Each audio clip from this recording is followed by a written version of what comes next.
Welcome to Moments with Marianne. I'm so delighted we're spending this time here today. We have a very empowering show coming right up with two very special guests. Our first guest today is Jim Beach, and he's here to talk to us about successful entrepreneurship. In March 2014, Jim's small business radio show won the SBA Media Award. School for Startups Radio is on 16 AM/FM stations and many internet platforms. Jim has interviewed Shark Tank judges and winners, billionaires, best-selling authors, and countless entrepreneurs. His book, School for Startups, has reached as high as number 9 in all of Amazon and number 1 in the business section. It was excerpted in Entrepreneur Magazine and the Wall Street Journal India. Jim has been featured in a UPS commercial and has appeared on NPR, MSNBC, CNN, and the New York Times. So let's welcome to the show, Jim Beach. Thank you so much for having me. It's an honor. What a joy it is to have you here. Gosh, I've known you for a while. You have an amazing show. And I thought, gosh, we need to get you on the show and talk about what you do. I appreciate that. Thank you so much. So what got you started in the whole world of business and radio? Wow, how far back do you want me to go? We got time. How far back do you want to go? Well, my goal was to be the CEO of Coca-Cola. And Coca-Cola decided they didn't want me in the building, so they had guards escort me out. And so at 23, my life was over. My goals were gone. Everything I had hoped for was dashed. And as I was exiting Coca-Cola, the guy who fired me said, you should really go and be an entrepreneur. And I was like, what's that word? Entre what? I didn't know what he was even talking about. And so the idea of starting my own business had never occurred to me, but I did. And I ended up starting a business when I was 24. That grew to 700 employees by the time I was 30, and then sold it when I was 31, and then started teaching university and taught that for a long time. And the things I was doing at the university were interesting enough that McGraw-Hill said we should write a book about it. So sat down and wrote a book about the cool things we were doing, teaching entrepreneurship that were a little bit interesting.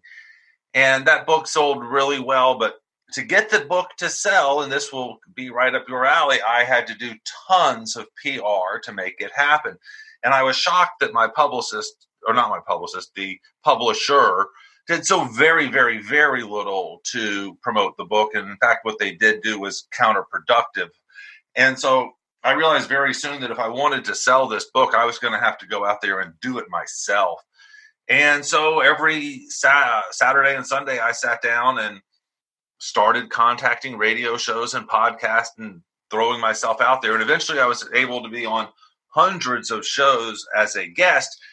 And eventually someone said, well, you do good at this radio stuff. Maybe you should have a show of your own. And enough people said it that eventually it happened. And now that show is 6 days a week, 25 AM/FM stations around the country, and going strong. So there's sort of the story. Well, it's a great story. I mean, I love you sharing with us the Coca-Cola beginnings. I mean, their loss,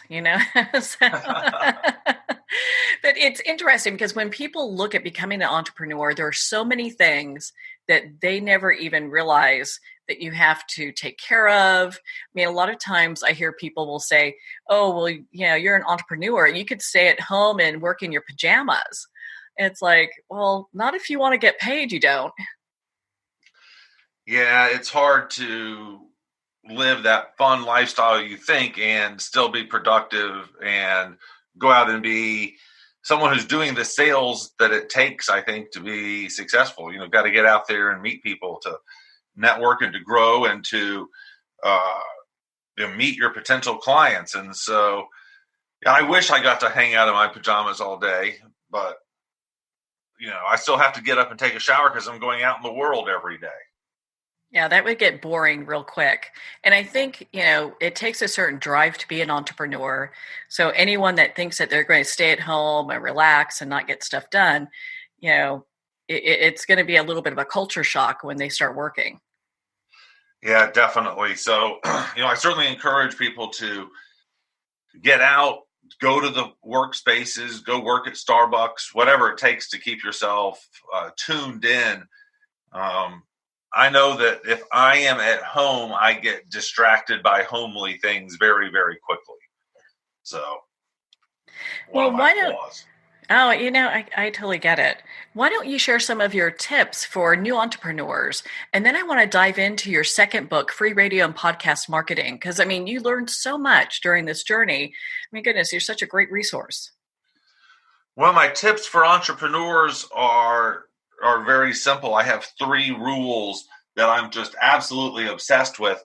The first rule is that creativity is basically useless.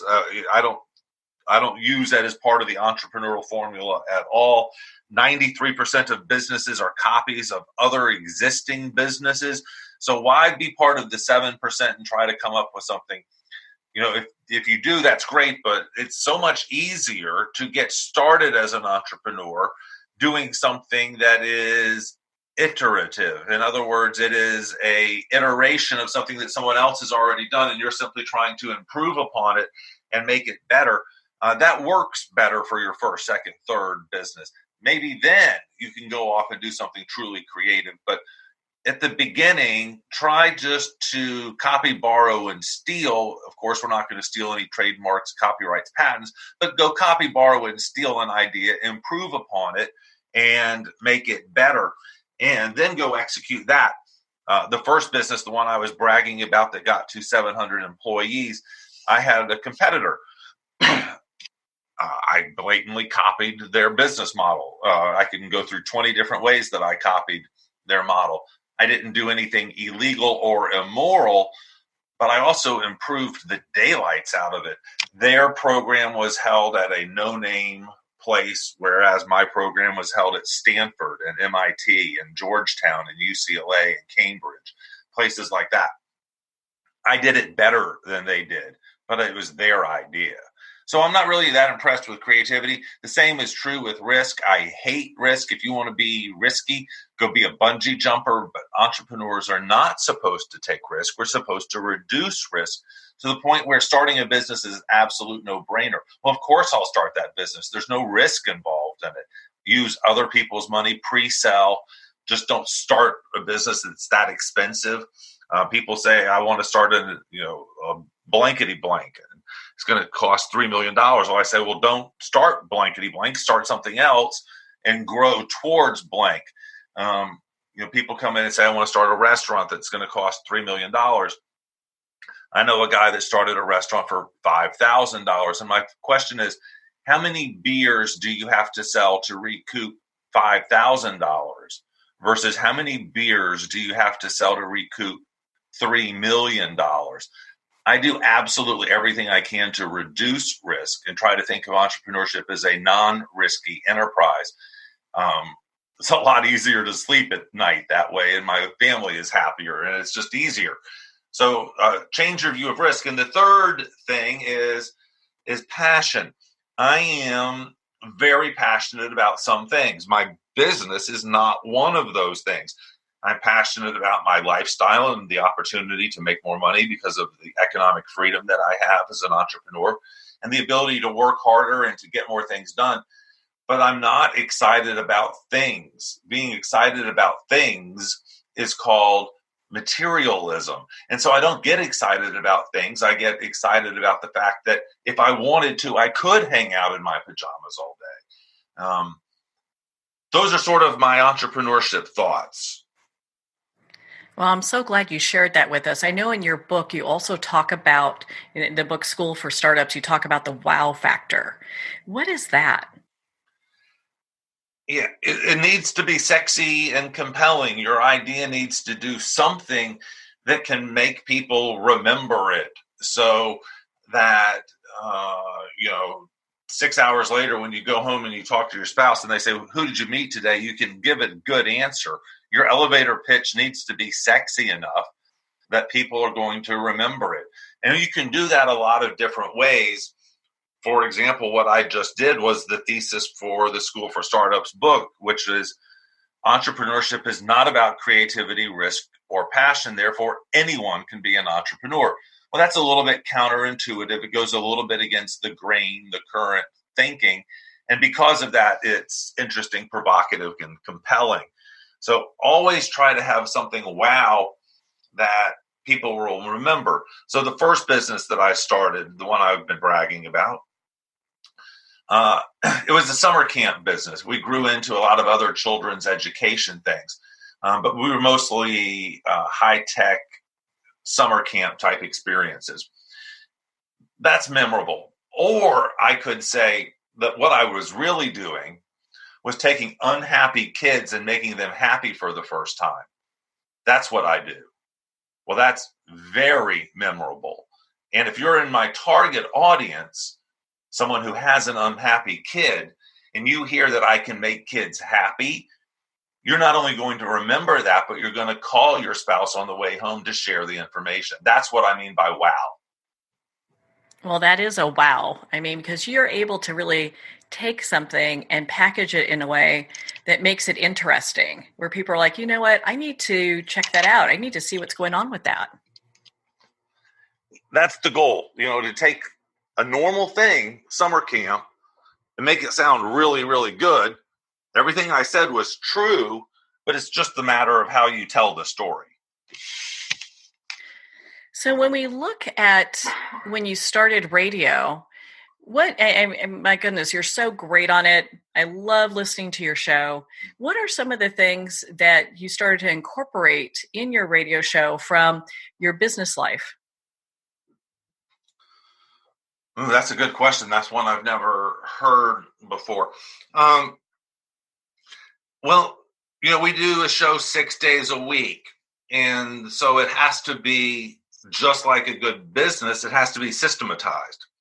And so we have a system for everything. And when the system is running right, I finish my part and someone takes over and someone else takes over a different piece. And then it comes together the day that the show is aired, and it all comes together flawlessly because there are systems in place. Another thing is, the show is a profit center for us. So I believe that things you should do or should be profitable. Why do them if you're going to lose money?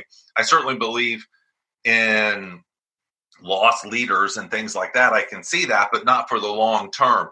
And so if you're going to do something, you should eventually figure out how to make it profitable and figure out why there's value to your business from doing it. And the podcast industry hasn't been great at that yet.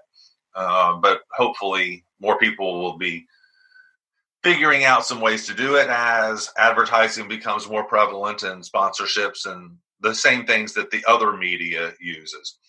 I think that if you view a show as anything other than a business, it is then a hobby. And so you have to view it as a business and figure out why it's going to help grow, whatever your demographic is, whatever the point you're doing the show is. There should be some sort of value there, not only for the listeners, but for you. You should be able to figure out very clearly what that value is. I think a lot of times when people have a show, they're not really sure how to approach that. So either they're too aggressive with pricing, or it seems like they just can't get that fit. If you can't figure out how to make it profitable, you shouldn't be doing it. And there are a lot of ways to make it profitable. There's the obvious things, selling ads and sponsorships. And if you aren't doing that, then you aren't very good at figuring out why your show is compelling and different. And, again, it goes back to that sexy. You got to be able to explain why yours is interesting, sexy, different, and compelling. And you should have figured that out before you even started the show. But then there's other things too. So I have clients who use the radio entirely for marketing. So they don't care if an interview airs live or on the radio or not. All they want to do is send the file to their clients and their potential clients and say, "Oh, look, I was on the radio. See how much of an expert I am." And so they're literally doing interviews, podcasts for an audience of 26 people. And the 26 people they already know.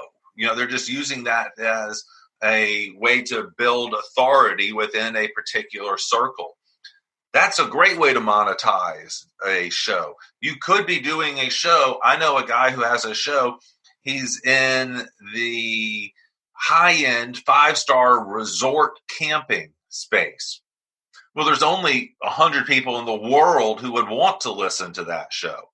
But they listen to it because it's so niche, and he's able to get sponsorship because it's so niche that those 100 listeners are more valuable than 10,000 generic listeners, because I can tell you something very, very particular about that 100. They're all interested in high-end camping gear. But that's more detail than I know about the 10,000 generic listeners. So there are ways to figure out how to go out there and monetize it. I hope that that's something, or just selling interviews, plain out selling interviews. You can do that too. Again, the cost should be low enough that you're able to figure out a way for it to make sense. Yeah, I love how you've brought your, business and entrepreneur experience into the radio world, and you've used that model to really build up your radio show as well. Well, thank you. I've tried to. You've done a fabulous job with that. And, it has me kind of wondering, I know you have, major corporations that bring you out to speak all across the country, all across the world, in fact. What do they usually have you come out and speak on? Well, I have my stock speeches, the standard ones that I can do. But what you're referring to, the major corporations, hire me for very weird particular things. So, for example, there's a large global shipping company based here where I live, and they had a very successful series of television ads. They produced 200 ads in this series, all around a common theme with a common look. They turned that into a stage show, which we would do at the Ritz-Carlton at lunchtime downtown, and 400 or 500 of their best clients would be brought in, and my job was to be the MC, and then also do a 30 or 40-minute keynote on becoming more international, because I was an international business professor at the time. And so I could talk to them about the steps to go international and help this international shipping company get more international customers. And so the whole thing was very much like a stage show. It was all staged. There were awards and a luncheon and all of that, and big time speakers, CEOs, and Secretary of Commerce was there and things like that. But I was designed to act as the MC, the spine for the entire 2.5-hour event, give a 30-minute talk on international business, and make the whole thing go well and be fun and entertaining. Weird things like that. Well, that is really interesting. Well, I know you can tailor a speech to whatever a corporation needs to really kind of motivate their people and give them some really good information on moving forward. I hope so. And my stock speeches, I think, are interesting too. So I have a speech called Rock Stars in an Elevator. It's 14 songs that create perfect elevator pitches or value propositions. So each song is a template for what's a great elevator pitch. So, why is Johnny Cash a good elevator pitch? Why is Kanye West so good that he gets 2 named after him? And who's the greatest songwriting elevator pitch person of all time? It's a great question. So that's a fun one. I also do one called Personality by Decision, where you hack what you want your personality to look like, and then make that happen over the next 5 years. So I am a huge introvert, but now I entirely make my living by doing extroverted type things, but I'm still an incredible introvert. So I do believe that over time we can make ourselves into better salespeople, or more entrepreneurial, or less mad, or less volatile, or funnier, or any of the things that we want to, are good at talking to girls. I had a friend who was awesome at talking to girls. He'd go to a bar and have 10 numbers in 20 minutes. And so I decided I want to be good at talking to girls. So I just did what he did. And you know what? After about 10 years of trying, I got good at talking to girls. So I got good enough. One of them actually married me, And so, well, I'll be honest, two of them married me, not at the same time, but I actually tricked two of them into marrying me, Marianne. So by having a goal, I want to be better at talking to girls. Find someone who's good at it. Do what they do. He wasn't good looking or anything like that. He was simply engaging, and he would go up to a girl and instead of saying, "Do you come here often?" or any of the stupid stuff, he would say something like, "Hey, I saw your jewelry. My sister has something a lot like that. My sister's a little bit crazy, and the family jokes that it's because of her jewelry. Are you crazy too?" Something random and stupid like that. And now you have a conversation that you can tease her and be fun and be a little silly and not be trite and stereotypical, right? Again, you're trying to be sexy, unique, and compelling. No one has ever called her crazy off second one because of her necklace before. And it might work, it might not. It's sales is sales is sales, so being able to master techniques one way or another to enhance one's skill set. I mean, that's really interesting. I think people look at that and going, gosh, you know what, maybe I'm horrible at talking to girls or guys, and it's like, how can I break these barriers and be more open? And I like how you shared that, because it really is pushing the boundaries of what we're kind of usually stuck in. Yeah, I think that you can change, and a huge part of entrepreneurship is that, the perpetual need to make yourself better, to improve, to gain new skill sets. All of a sudden you have to do these Instagram stories. Well, damn it. Now I have to go learn what an Instagram story is and figure out how to do that. And that's the essence of good entrepreneurship, is continual self-improvement. Well, that's, the essence of so much. And I think that it all fits together in a neat way. So let's talk about your second book, because the thing is, you learned so much getting your first book done. And you're right. I mean, publishers will only take the authors to a certain place. And that's pretty much traditional, just kind of across the board. And then it's up to the author to either hire a publicist, or do his own publicity. And I think, for those that maybe aren't really kind of sure which way to go or want to do their own publicity, your second book is a great resource. Oh, thank you. I did have to do it myself. I couldn't afford a publicist at that time, and I've had publicists on and off in the past, and I just thought that this was something I should try to look at myself before I hired somebody. I hate hiring a web designer if you don't have a little bit of understanding of how long it's going to take and how difficult it is. So I want every entrepreneur to learn enough web design, enough WordPress, so that they know if they're being lied to or not. And that's true for every single thing we do as entrepreneurs. We should go out there and know enough about it so that we can understand the conversations. And so I went out there and started contacting shows. I would sit there all day Sunday watching football and surf the internet. If I found a show, I'd add it to my database and send an email and keep going. And over time, I got to, again, where we started, where I created a system, and it's all systematized now. And now I do it. Here's what I do. I go on Upwork. I pick a category. Say I want to be on a technology show. I get someone on Upwork to build a list of 500 podcasts, including the URL, the host name, the host email address, and what the show is really about.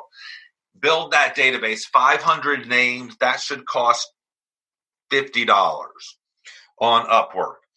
Then I can spend 2 hours creating an awesome pitch letter that is sexy, unique, and compelling and tells why the host should have me on the show. And I know that this is going to upset you, Marianne, and this is very against everyone else. Everyone else says differently. But I don't care who the host is. I don't care what their show is about. I'm not going to research the host. Everyone else says you should listen to the show and find out what it's about. I don't care. I don't have time. I'm going to use the shotgun approach. I'm going to shoot as many bullets as I can, knowing that my shots are not quite as good as they could be, but I'm going for volume. So I will then send that same email pitch to 500 hosts. The only thing I will change is the first name at the introduction, a great pitch, and then see what percent I can get. On a good day, you can get 30% to say yes or something like that. Well, then that's weeks of work right there of shows. It takes several weeks to record that many shows. Even if you only get 10%, you get 50 shows. That's a month of recording right there, and that those will be spread out over time. And it didn't cost me but $30 and 3 or 4 hours of work. Now, I know a lot of people will say that you should research and send 50 or 10 emails. I'm just going for bulk. And so there's my volume bulk shotgun strategy. Well, do you know what? Excuse me. I think it's important as an author to not get so hung up on the show as well. A lot of times people are like, well, I need to check it out and make sure it's a fit or whatever. You have to really know your stuff and be strong as an author and be able to take any criticism, any feedback, any questions that come to you. And you're really kind of the person that's in control in interviews. So if something comes up and you're not really caring for that too much, you can always redirect, Exactly. I'm going to talk about whatever I want to talk about. Regardless of what you ask me. I'm going to be a politician. I am on your show to sell something or promote something. Otherwise, why are you doing it? And so I would seriously consider the fact that I'm going to direct the conversation. And no matter what you say, I'm going to get my talking points out. And I'm going to find out how long the interview is so that I get them out quickly and at the beginning. And if the host doesn't like it, well, I won't do that show again. Remember, a volume strategy. There's 135,000 podcasts. There's 10,000 radio interviews a week. 10,000 opportunities a week for radio interviews. 135,000 opportunities a month. My goodness. There's a lot of shows to be on, so... Yeah, it's interesting because you hear that some people are a little pro or con when it comes to radio shows versus podcasts. And in today's climate, it really kind of doesn't matter. Sometimes a lot of the podcasts have a bigger fan base than the radio shows. It just depends. I don't understand what the difference is. To me, this is arguing about, what's the difference between an orange and an orange? I don't get why people are obsessed with this conversation, and I have it all the time. And I argue, I'm a radio show first. Then I do a podcast, and the podcasters look at me and say, well, then you're not really a podcast. And I go, by what standard? By what definition? I'm on iTunes just like you are. What's the difference? And so I would encourage every podcaster to try to get on radio because it grows your credibility and it grows your reach. Just like I would encourage all the podcasters to get on as many platforms, internet platforms as possible. Just because you're on iTunes doesn't mean you're everywhere. I would get on 20 internet platforms if you can. That's wise words there. What are some tips for people to sound better on air? Because I know a lot of times people feel a little uncomfortable with that. Well, the first thing is to quit thinking about it and just go. You're stuck with your voice. There's really nothing you can do. You can, however, train the tool to be better. So what are the things that our voice can do? Our voice can express excitement. I'm so excited right now. I can't wait for what's about to happen. She's going to ask me another question. I get to be so exciting. And you can also express sadness and melancholy, and you can express a lot of different emotion with your voice. You can do things to make your voice more interesting, tone, speed, variety. And one of my favorite exercises is to read a children's book like you're reading it to a 3-year-old. How would you read a book to a 3-year-old? The bear quietly snuck into the room, hoping that he wouldn't wake up the little child. He jumped and ran toward the child, quickly gathering speed as he quickly ate the child. Chomp, chomp, chomp. Right? You can see the story because I'm excited and telling you. When you practice reading a child's book like that, and then use that same excitement and tone and energy and speed to your voice and pauses, then you become interesting. What are your thoughts? I agree with you 100%. I mean, I was listening to your bear story, so I think that's the way to go. And it's interesting because I think a lot of people just get hung up on, do I sound silly? Am I going to get caught? I hear this all the time where they're not really confident about doing interviews because they are, there's a little bit of fear, like, I don't want to sound stupid. Well, we all run that risk. I sound stupid every day and just keep going. Another thing is, if you are a podcast host, don't edit out all of the ums and all of that. Just if that's the way you speak, you just leave it in there. I know some people that take hours in post-production to make the podcast perfect. I just publish it. There's the recording. We're done. It's done. That's the way it is. I don't think that you need to go after this perfectionism that actually doesn't make you look more realistic. It's presenting an unfair or a different view of what you really are. I get that. I mean, there have been plenty of times I, have gone, gosh, I could have sounded better. I think everyone goes through that. So having a professional like you saying you go through the same thing, I think is going to make people feel a little bit more at ease with the whole process. Yeah. Don't freak out about it. Yeah. Don't freak out. Well, Jim, what final thoughts would you like to leave our listeners with? Don't buy a golf shirt with your logo on it until you're making money from that business. That's a good one. Why is that? Well, you don't deserve a logo golf shirt yet. You haven't made any money yet. You're wasting money on things that are not going to help you sell stuff. And your only focus should be on selling stuff, not wasting your time by buying luxury items like a shirt with your logo on it. You don't get to do that until you're making a profit consistently. That's great advice. Jim, where can our listeners connect with you, learn more about your books? And, if we've got companies that are listening, if they want to hire you, where could they go to find all that information? JimBeach.com is the best place. Everything is there. Well, Jim, thank you so much for taking the time to be on the show with us here today. It has been my honor. Thank you. Well, thank you, Jim. It's such an honor to spend this time with you. You're such an inspiration and help so many people in the world of business. On that note, we're going to pause here for a quick break. You've been listening to Moments with Marianne. We'll be right back after these messages.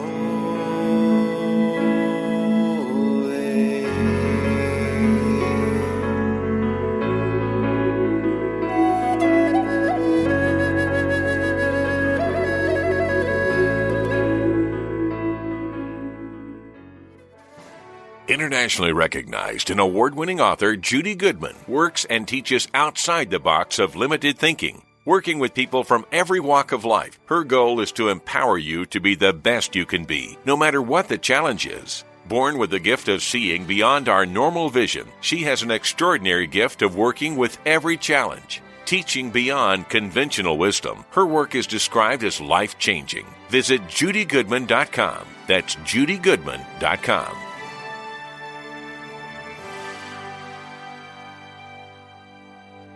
There comes a moment when you realize you're somewhere special, when you discover that each beautiful creature that you see has been rescued from a life of absolute horror and brought to this incredibly free place. Here's where their lives were forever changed and where yours will as well. Discover over 500 tigers, bears, and lions at the brand new visitor center at the Wild Animal Sanctuary just outside Denver. For more information, visit wildanimalsanctuary.org. Discover true freedom at the Wild Animal Sanctuary. There are nearly 2 million Americans living with amputation. Many live right here in San Antonio. Becoming an amputee can be scary, frustrating, isolating, but there's no reason to feel alone. The San Antonio Amputee Foundation is here to help support you and guide you toward resources such as home and car modifications and even prosthetic limbs. For more information or to make a donation, visit saamputee.org. We'll help you live a full, active life, one step at a time. San Antonio Amputee Foundation, healing limbs, hearts, and souls. If not me, then who? This ethos is driving the Travis Manion Foundation to empower veterans and families of fallen heroes to develop character in future generations. In 2007, Marine First Lieutenant Travis Manion was killed in Iraq while saving his wounded teammates. Travis's legacy lives on in the 5 words he spoke before leaving for his final deployment. If not me, then who? Guided by this mantra, veterans continue their service, developing strong relationships in the community, and thrive in their post-military lives. Visit TravisManion.org and ensure the character of our nation's heroes lives on in the next generation. If not me, then who?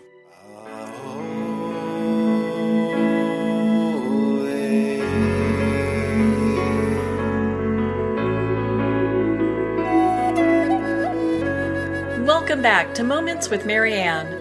We're here today with our next special guest, Dr. John Chuback, who's here to share with us his new book, Make Your Own Damn Cheese, and the success principles behind them. Now, I'm sure many of you remember Dr. Chuback. He was on the show before to talk about his new book, Make Your Own Damn Cheese.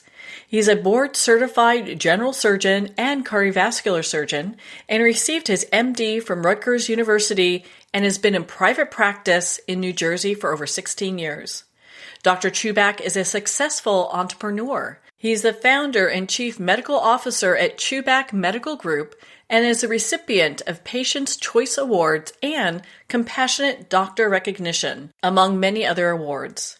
He's a member and board of trustee at Phillips Academy Charter School, New Jersey, and he's the founder at Chuback LLC, which offers audio programs on subjects like weight management, personal development, and academy achievement. So let's welcome to the show, Dr. John Chuback. Thanks so much, Marianne, for having me. It's great to be back. Oh my goodness, what a joy it is to have you here. We get to further this discussion, in regards to your book and your messaging. I'm excited. Same here. There's so much to share and there's so much to discuss. And I just, what I love about personal development is that the road is really, truly endless, really endless. Yeah, and once you start on that journey, it's interesting because you're right. It's endless. You're going from one plateau to the next. But I found that your book, Make Your Own Damn Cheese, and this is why we brought you back, really helps people regardless where they're at. You could reread it, and it gives you kind of new information for where you're at. Yeah, I think that you've put your finger on it. It's the kind of book. And the older I get, the more I feel this way about many books, quite frankly. But it's the kind of book that should be studied and really looked at like a nonfiction book, because it is wrapped up in this sort of accessible, cute parable of mice living in a maze. Sometimes people may think that it's just a fictional tale, but it really is a nonfiction work, and it is meant to be a mini textbook on personal development, and it's applicable to any area of one's life. It's really such a fundamental tool that it can be applied at different times for the same person to different areas that they may be working on improving or areas that are troubling them and so forth. So going back and reading it again and again, I think is essential. So, why don't we go over this story just a little bit? Because your book is about understanding, navigating, and mastering the three mazes of success. So, what do you mean by that?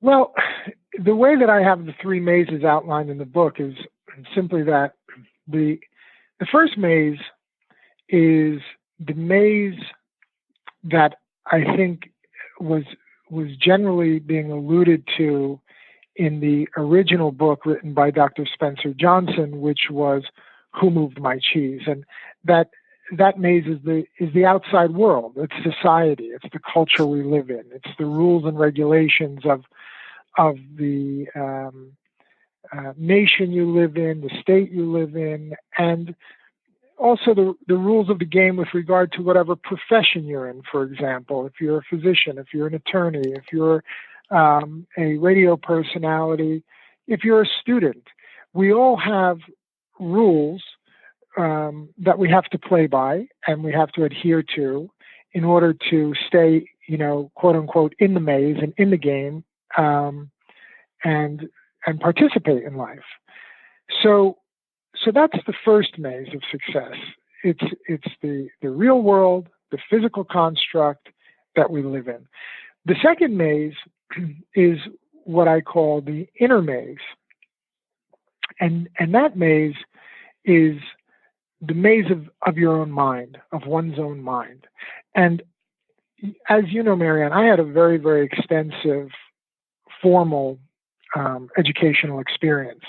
And I always tell people I started school at age 3 in pre-K and finished at 33 as a cardiac surgeon. So it was a long road. Some years were tougher than others, but as I progressed, it got harder and harder, more and more strenuous. And I learned a lot as a physician and as a surgeon, as a general surgeon, as a cardiovascular surgeon, and as somebody who's married to a woman who had an undergraduate degree in psychobiology and has a PhD in neurochemistry. I knew a lot about the brain. And even in practice, I worked very closely with a dear friend who's a neurosurgeon, very gifted neurosurgeon, and we worked together frequently. And so I learned even more about the brain. What's fascinating is that the brain is an organ. It's a 3-pound organ, just like your heart and your kidney are organs and so on and so forth. But with that very extensive, very deep, extremely profound educational experience I had in becoming a cardiac surgeon, very little, I would say nothing, quite frankly, nothing was really taught about the mind, with the exception of my personal rotations for a period of about 4 months in medical school through psychiatry, where the mind was discussed, the mind being very different than the brain being an organ, the mind being more of an activity, okay? And what should also be pointed out as a physician, having gone through 4 months of fairly in-depth psychiatric training, psychological and psychiatric training as a medical student, all of that training was based on pathology, meaning the diseases of the mind, the neuroses and psychoses that can affect the mind. But nothing was spent on the normal function and potential of the mind and how it works and how it could be optimized and how it could be mastered and how it could be used as a tool to really allow one to fulfill their greatest potential. So the mind is the inner maze, and it's a complicated subject, and that's why I feel the book is so helpful, especially for neophytes to the subject, to understand the mind and begin to delve into the mind. And diagrammatically, I show imagery of the mind and how the mind is constructed for the purpose of this book, so that one can work with their mind to make the best of it and to live the most valuable and fulfilling life they can. The third maze is what we call the parallel maze in the book. And the parallel maze is sort of a combination of the first two mazes, the physical maze we live in and the mind that we possess, but optimized. It's the maze of freedom and happiness. The parallel maze is the maze of freedom and happiness, as opposed to the maze that many of us are living in, which we call the maze of bondage and conformity. And to go from the maze of bondage and conformity to the maze of freedom and happiness, one needs to traverse what is known as the terror barrier. It is typically ignorance and fear that keep us from being able to live our best life and achieve our highest potential. And so it's a bit of a long-winded explanation, but it's a complicated subject. But those are the three mazes: the outer world, the inner world being the mind, and then the parallel maze, which is the combination of those two. When you have really understood the mind and how to optimize it, you can come to an area of freedom and happiness. So with that description, I'm glad you went through that. What are some ways that people can recognize the maze that they're living in? Well, I think you have to begin by looking around. Again, as a scientist, with a degree in biology and as a physician, everything goes back in my world, my formal educational world, to the scientific method. And the scientific method always begins with observation. Take a look around. I recently wrote an article that was published, and it received very, very strong response in a positive way, thank goodness, about what I call silent solitude.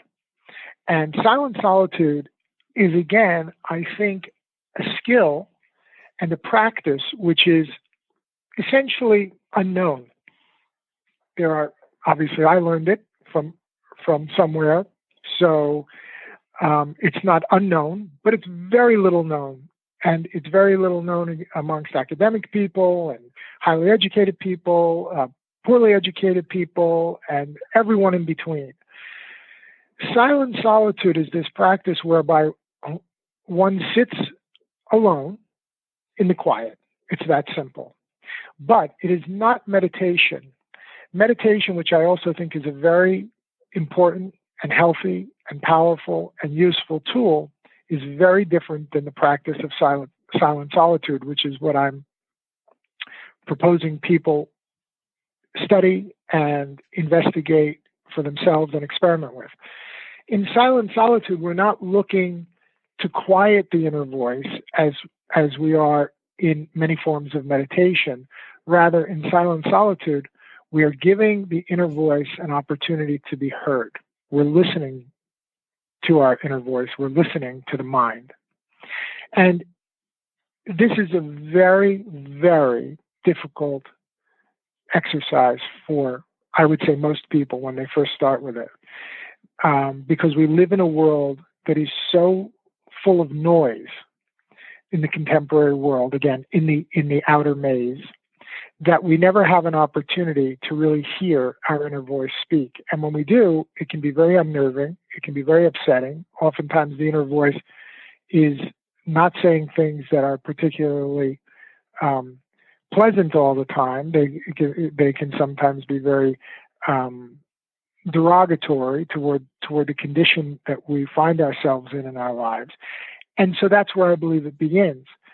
Go somewhere quietly, by yourself, no music, no distractions, nothing, just pure silence, and sit and be awake and be aware and listen. And your inner voice will tell you what maze you're living in. It'll tell you what it doesn't like about the maze, where you live, with whom you spend your time, how much money you make, what you do to make a living, what your habits are with regard to eating and drinking and drugs and smoking and exercise, whether it's too much, too little, vacation, etc. Your relatives, your friends, your family members. Your inner voice has very strong opinions which are oftentimes correct, not always, but oftentimes correct on these subjects. And if you would just make the time to listen, it will tell you everything you need to hear. And then you can begin the process of saying, I see where I am. I see the maze I'm living in. I see what I like about the maze and what I don't like about the maze. And the beauty of the book is it gives you the tools to begin to change, remodel, and recreate that maze so that you can move toward that goal of freedom and happiness. Well, let's say our listeners get to this point. They're like, okay, I know which maze I'm in, and I'm unhappy with all these things that are, maybe it's money, weight, community, all these things that are showing up. How do they make that pivot to start changing these? Yeah, it begins by making a decision that you're going to change. As one of my old mentors, Jim Rohn, who's now gone, but I take this opportunity to thank him once again, because I always do whenever I can, how he impacted my life through his incredible teachings and philosophies. He said, nothing will change until you change. And when you change, everything will change for you.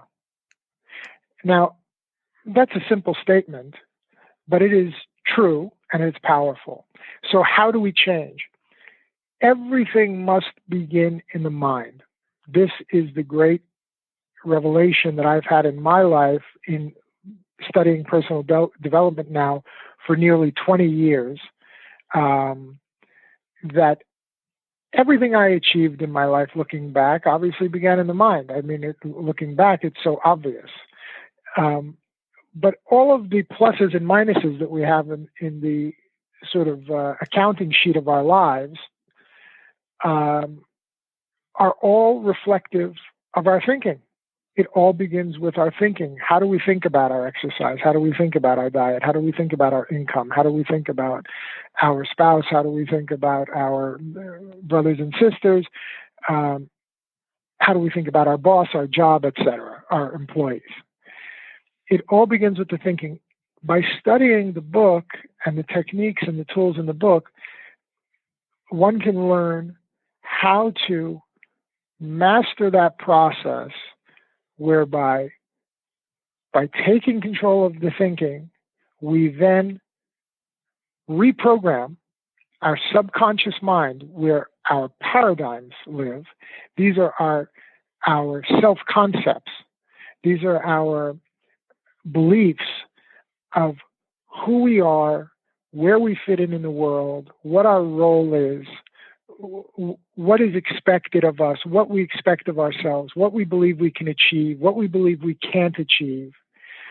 And by taking control of the thinking mind, taking control of the conscious thinking apparatus, through the process largely of autosuggestion and education, we can reprogram those subconscious beliefs, which will then in turn drive our body to take on different actions and behaviors, which will then yield very different results than the ones that we're unhappy with at the time. That's such important advice. It's interesting when we talk about happiness. I think a lot of people get that confused when we also talk about satisfaction. And I know this is a big thing for you. Yeah. Again, I just think it's, by my desk here, I have a little cork board, and there I have pictures of a few individuals who really in the last, let's say, 150 years changed the world dramatically. So I have a picture of Alexander Graham Bell, for example. I have a picture of Thomas Edison. I have a picture of Henry Ford, and I have a picture of the Wright brothers, amongst others. But that small grouping of individuals changed the direction and trajectory of the world and humankind on this planet so dramatically by thinking differently than everyone, prior to them. Bell brought to us the telephone.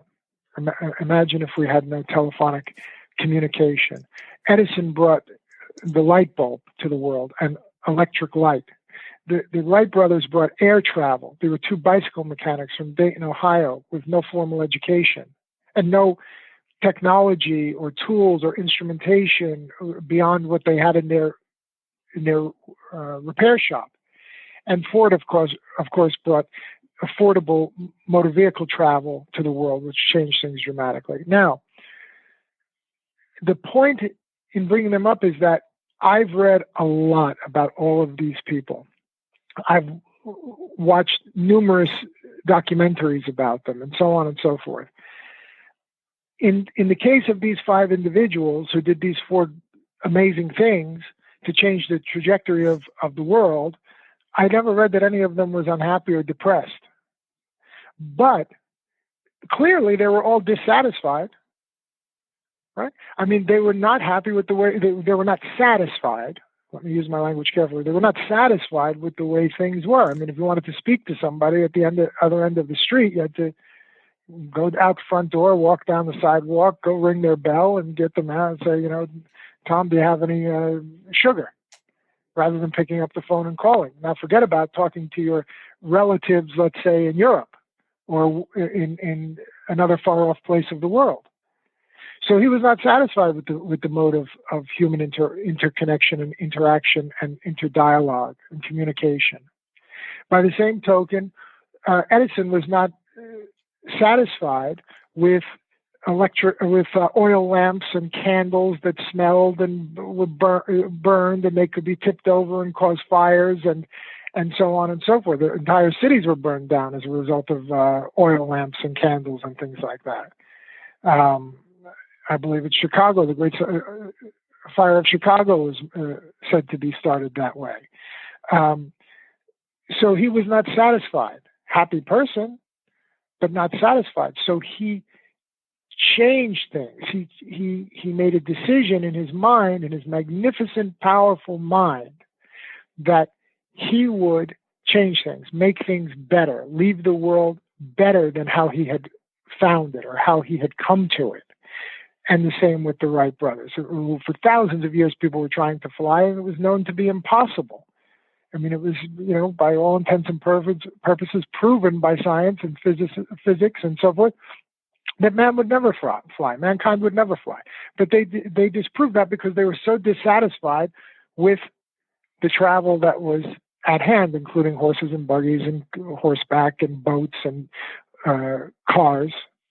And then, of course, that brings us to Ford, who was dissatisfied with the fact that although there were a few cars, horseless carriages, as they called them at the time, people couldn't afford them. They didn't have access to them, and he was dissatisfied with that. He said, how can I produce a more affordable vehicle that essentially everybody could afford? And so his dissatisfaction led to a creative state. Dissatisfaction leads to a creative state. And that creativity of the human mind is what makes us so incredible in the animal kingdom. Again, I'm a biologist, so I recognize that a human being is an animal. It has a cell wall, a cell membrane, and not a cell wall like a plant. So we're animals, like all the other animals on the planet, as they say. But at the same time, we're different because we have this extraordinarily evolved and highly functioning brain, which has given rise to this incredibly magnificent, powerful, brilliant mind. And to be dissatisfied is not a bad thing, but we were always taught that as children. Oh, Marianne, you should learn to be satisfied. You're never satisfied. When are you, John, when are you going to learn to be satisfied? You're already a general surgeon. Why do you have to go become a cardiovascular surgeon? So that kind of thinking holds people back from being the best that they can be. And we live, I'll just share quickly from the opening of my book, Make Your Own Damn Cheese. In the first page, I have a quote from Earl Nightingale, who was a great educator from the 1950s through the 1980s, who said, we live in a golden age. This is an era that man has looked forward to, dreamed of, and worked toward for thousands of years. But since it's here, we pretty well take it for granted. we in America are particularly fortunate to live in the richest land that ever existed on the face of the earth, a land of abundant opportunity for everyone. Earl Nightingale, The Strangest Secret, 1957. There are too many satisfied people. If you're satisfied with what's on TV, if you're satisfied with your weight, if you're satisfied with your blood pressure, if you're satisfied with your income, if you're satisfied with air travel the way it stands today, and automobiles the way it stands today, and communication the way it stands today, then there would be no Elon Musks, then there would be no Steve Jobs, then there would be no Michael Dells, and so on and so forth. The people who the Zuckerbergs, the Amazon chairman, et cetera, to move things forward, to make products more affordable, to make them more accessible, to get them to you cheaper, to get them to you faster. That's all a reflection of a creative state brought about by dissatisfaction. Somebody saying, I don't like the way things are right now. I mean, they're not terrible, but they could be better. I love that idea of making things better than you found them. I think that's a great mandate for all of us to have. That's so true. And it's interesting how important our words are. I think a lot of times people get these words mixed up, not really realizing the impact that they have. Oh, yeah. They're similar. They're, in some ways, the differences between certain terms are subtle, but then when you really think about it, just like the mind and the brain, you could speak to most physicians, they'll use them interchangeably. They're not the same thing. A brain is not a mind. If you look in the book of neuroanatomy, you won't find the word mind anywhere. There are all the parts of the brain, but there's no mind shown there. If you want to read about the mind, you have to go to a book of psychology or psychiatry or philosophy. But these constructs are false. These divisions between these ideas and these words and these terminologies are false, because you need some rubric within which you can study and understand. So they say, here's the book of neuroanatomy. Here's the book of neurochemistry, neurophysiology. These are all different books that's describing the brain. Here's a book about the mind. It's called psychology. But in fact, the truth is that all of those things are intertwined so intimately and so inseparably that it's one subject, but it takes a lifetime of study to see that big picture and understand how all of those things come together as one seamless, fluid, functioning organism that we call Homo sapien, the human being. So, and it's the most fascinating thing in the world. I study every single day. I've been a student my whole life. I'm 50 years old now. I continue to study every day. And the more I study, the more hunger I have for learning. It's just phenomenal. Well, I think it's real important, to be able to make these distinctions. When we talk about, I know you talk about the status quo as well. How does that play a part in all this when people are just sometimes they'll just kind of stay there? Yeah, I mean, a lot of people in this space of personal development, they refer to it as being stuck. That's sort of a hot, sort of hashtag word right now, this idea of being stuck. But I think that's a bit of a cop-out, to be honest with you. Again, you get into the subtleties of language. I don't think most people are stuck. I think most people have stopped. There's a big difference. Stuck is when, you go down in a ditch and you got a flat tire and a bent rim and a broken axle and you're stuck. But most people aren't in that position. Most people just kind of, at some point, pull over onto the side of the highway and press on the brake and put the car in park. They're not stuck. They've just stopped. And it's one of the things I've thought a lot about as a person who had a very, very lengthy formal education. In order to get to where you were going, you had to keep going.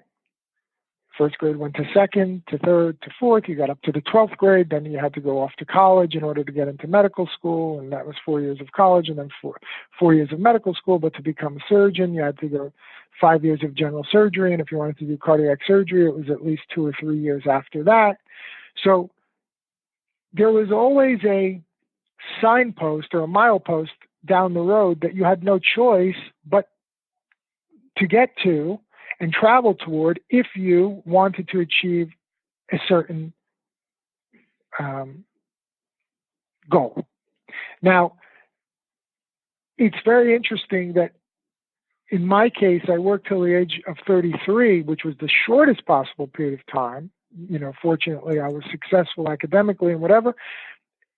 But I worked to age 33, really hard work, 110, 120-hour weeks as a resident and a fellow and so on and so forth, tremendous studying and examinations, oral boards, written boards, et cetera, et cetera.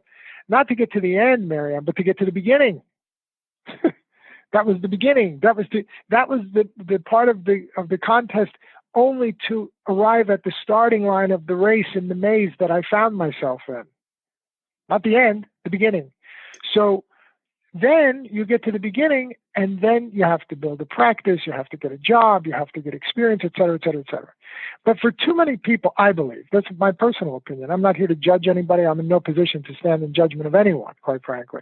But as a personal opinion, too many people get to a point where wherever that point is, whether they finished high school or they finished college or they finished graduate school, and they go out and they get a job, they get married, they have 2 kids, they have a house, picket fence, they then, if not pull over and put the car in park, in the most optimistic way of looking at it, most people then just take their foot off the gas and hope to coast the rest of the way.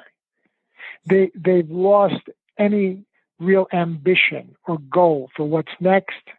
Where can I go from here? How can I do better? How can I serve more? How can I contribute more? How can I improve myself? What can I do more for my friends? What can I do more for my family?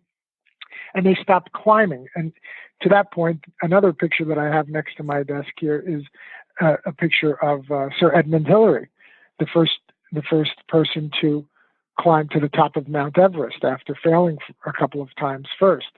He and Tenzing Norgay were the first two to make it to the top of Everest. He was a beekeeper from Auckland, New Zealand. What was he doing in the Himalayas climbing Mount Everest? He obviously climbed the hills around him, but he wasn't satisfied. And then he went to Kilimanjaro. He climbed that, and he succeeded. He wasn't satisfied. He wanted to climb the biggest mountain that the world had to offer. I'm not a mountain climber, so I don't really get it. But there are a lot of people out there who are, and they do get it. Why do you climb the mountain? Because it was there. To challenge. Let's see if we can conquer it. So I think that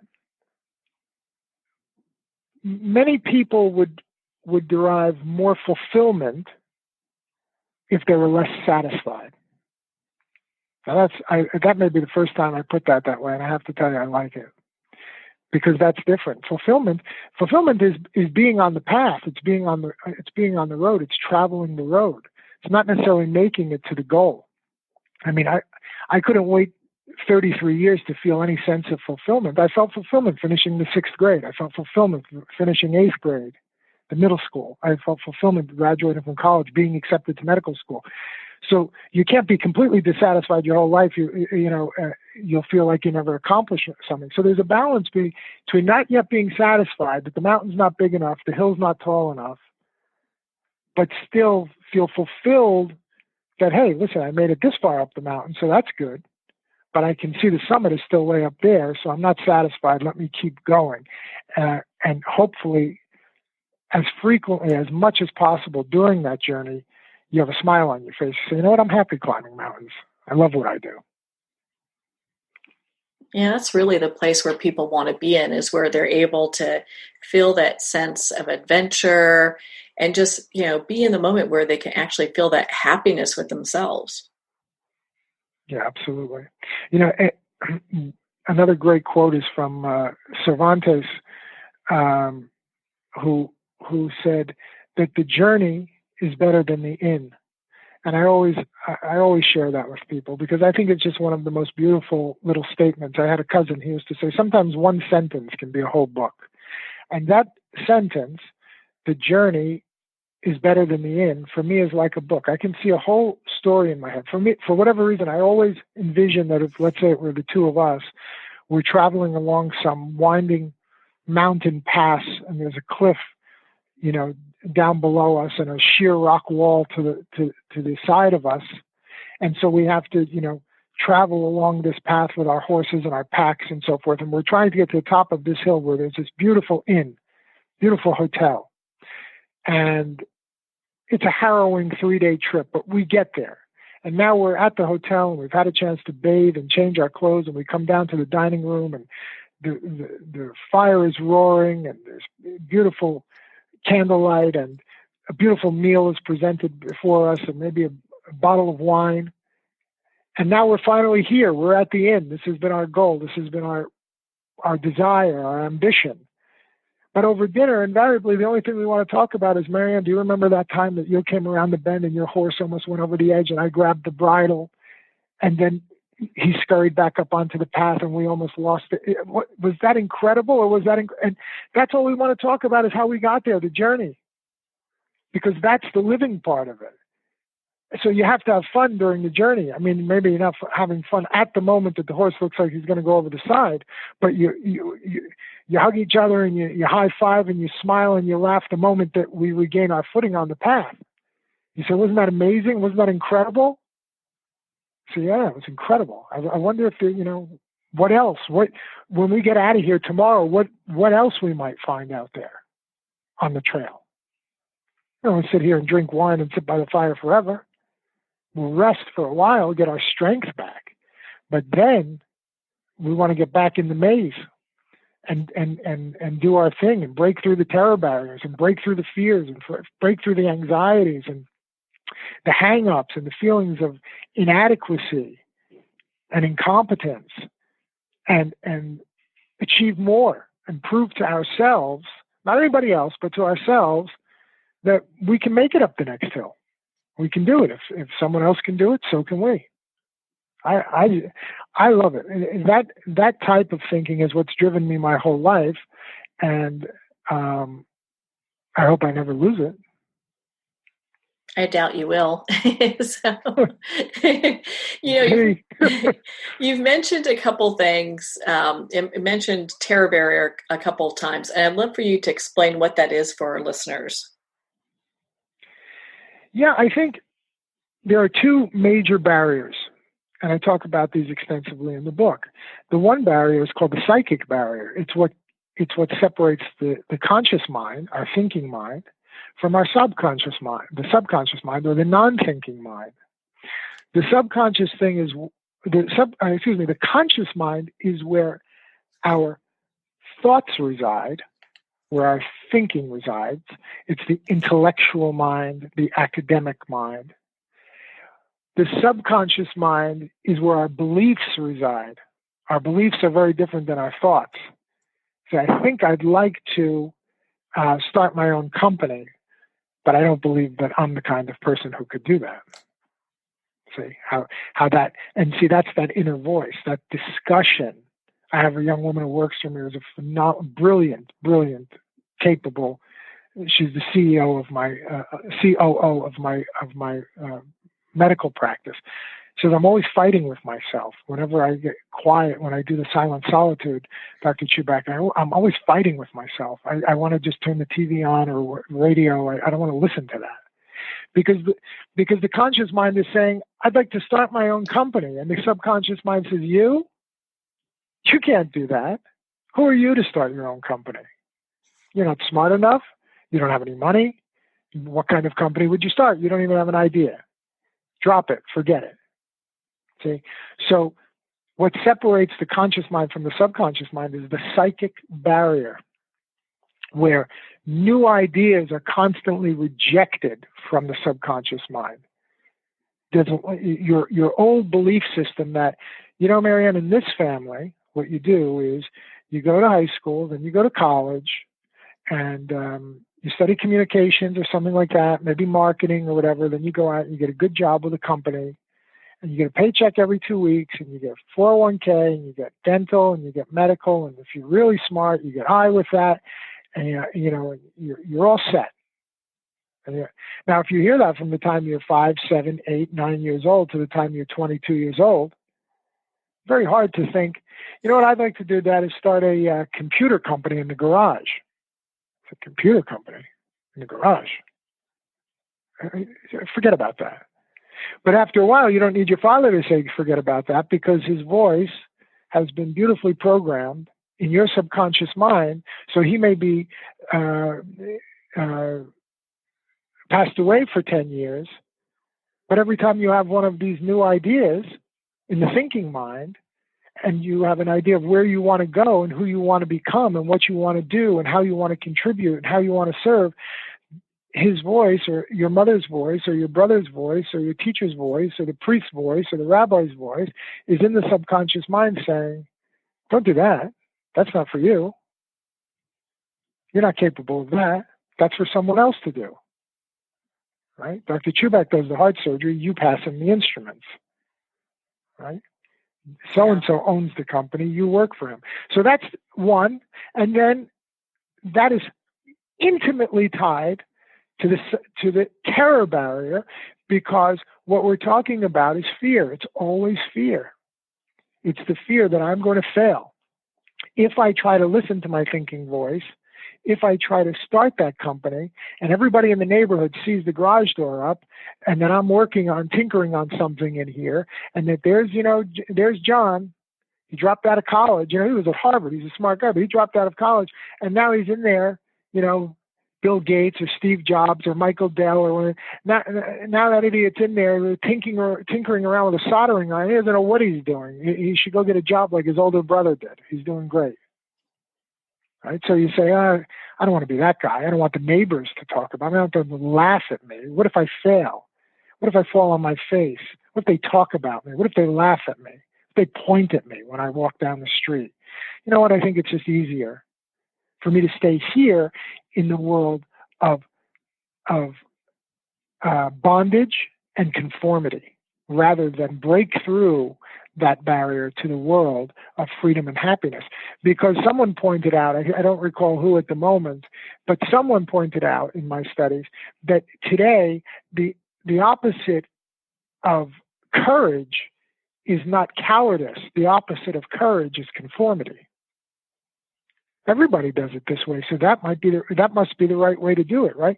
No, that's not the right way. That's the common way. That's the average way. Now, if you wish to be common or average, and I'm not judging it, I mean, mathematically, again, going back to my academic training, if you go to statistics, right, whatever it is, 97.5% of people are within 3 standard deviations of the mean. They're in the middle somewhere. So it's okay to be in the middle. That's most people. But just because you're in the middle with everybody else doesn't mean you're doing things the best way, the optimal way, or the right way. You're doing it the way most people do it, which is average, common. If that's your desire, no problem. Do it. But if that's truly not your desire, if you have bigger ambitions, if you're not satisfied being a beekeeper in Auckland, New Zealand, and you would like to climb Mount Everest, go ahead and do it. He said, Edmund Hillary said, I'm either going to get to the top or you'll find me dead on the side. That's it. I've made my decision. I'm going to spend my life trying to get to the top of the mountain. You do with your life what you want. There's going to be 2 options. You will find me alive on the top or dead on the side. That's all. I don't care what the neighbors say. I don't care what my father said. I don't care if my 5 generations were beekeepers. I'm going to die being known as the greatest mountain climber to ever live up until the time that they bury me. That's my choice. That's my decision for my life.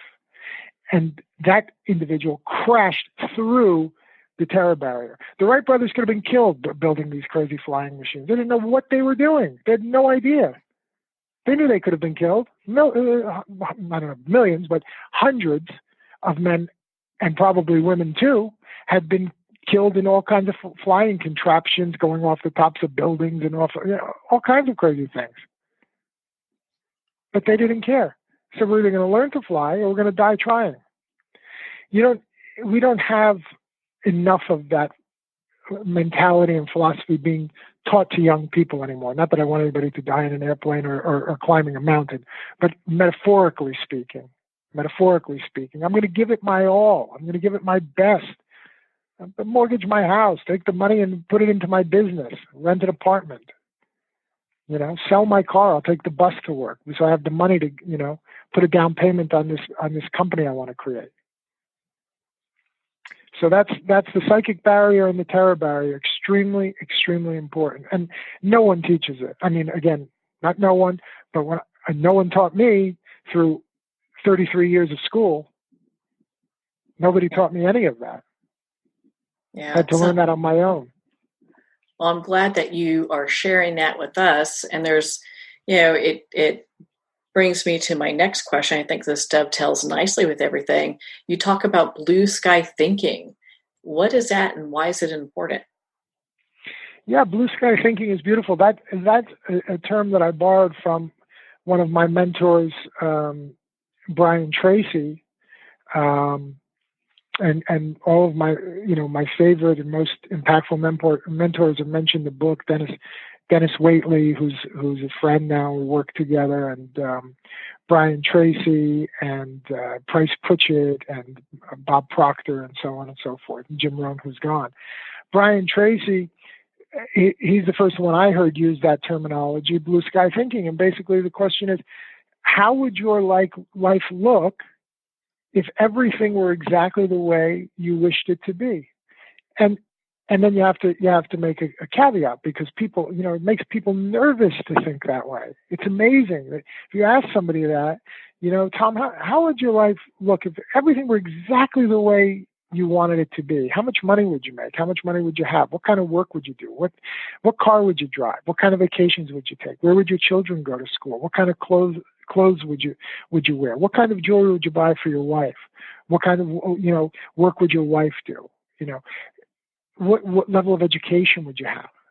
People become anxiety ridden. They say, we don't think about that. I mean, don't you know that's all associated with money, and money is the root of all evil, and this and that. All these, age-old wives' tales and myths and aphorisms that associate success with something evil and corrupt and crooked and inappropriate. So people don't even like to think about it. But Brian Tracy, he used that term, it's blue sky thinking. If you were to look up in the sky, there wasn't a cloud in the sky, a beautiful sunny day, it's a nice warm day, and everything is just absolutely perfect. How would your life look? Answer all those questions. What would you weigh? What would your blood pressure be? What would your bank account look like? What would your home look like? Et cetera, et cetera, et cetera. So that's a great goal. That's a lofty goal. You look at the various components of your life, your education, your personal relationships, your family, your children, how they're doing, their level of education, your friendships, your profession, your on and on and on. These are all areas that require attention and require management, careful management. My father used to have an expression. He said, he used to teach us as kids, you should live your life like the blacksmith. One tap on the nail and one tap on the horseshoe. One tap on the nail and one tap on the horseshoe. In other words, you have to put the shoe on the horse by driving the nail, but you have to constantly be straightening the shoe so that you don't wind up with a crooked shoe, and then you wind up with a lame horse, and then you have to put the horse down, and then there's no animal to pull the plow, and then there's no crop, and everybody starves to death. The whole village suffers because you did a poor job shoeing the horse. So one tap on the nail, one tap on the horseshoe. As you're going forward, you have to correct. So you look at all the areas of your life, my weight, my blood pressure, my cholesterol, my bank account, my job, my et cetera, my pension, my education, my family, how are my kids doing, et cetera. And for each of those areas, we have a paradigm. We have a subconscious self-concept of who we are. Oh, I've always been big boned. I've always been heavy. You know, my father was heavy. My mother was heavy. We're of that kind of stock. I mean, it's all nonsense. You eat too much. You're fat. So you're overweight. It's unhealthy. You need to exercise more and eat less. You need to go on a different type of diet. You need to read. You need to study. You need to access a nutritionist if you can. You need to go see your doctor. You need to get some advice. You need to watch some things on YouTube. Read a magazine in the free public library on the subject. Not ignore the subject of the fact that you're 70 pounds overweight. Not ignore the subject that your blood pressure is 50 points high, your cholesterol is 100 points high, and your bank account is empty, and you've been laid off again from another job. You have to look at these areas and straighten out the horseshoes. Or you can ignore them, and we already heard how that story ends. Yeah, without a doubt. That's the subject. Well, Dr. Chuback, I mean, my goodness, your book and your information is just so inspiring and helps so many people. Where can our listeners connect with you and be part of your community and learn more about your work? Thank you for asking. They can follow me on John Chuback, MD, which is on Instagram, and on Facebook, Chuback Education. And then they can always check out my website, which is chubackeducation.com. Well, perfect. Well, Dr. Chuback, thank you so much for taking the time to be on the show with us here today. Marianne, it is always a pleasure. I thank you so much for having me back. And you always bring out a lot of incredible thoughts in me. I had no idea what we were going to discuss today, but obviously I wasn't short on words. So I appreciate your great listening ability and for your kind invitation. It means a lot to me. My goodness, thank you so much, Dr. Chuback. It's such an honor to spend this time with you. You're helping so many people, and I'm so glad that we got to dive deeper into Make Your Own Damn Cheese. Again, if you'd like to connect with Dr. Chuback, you can at chubackeducation.com for more information. Well, we're at the end of our time today. I would like to thank everyone for tuning in. You're listening to Moments with Marianne. And remember, make every moment count.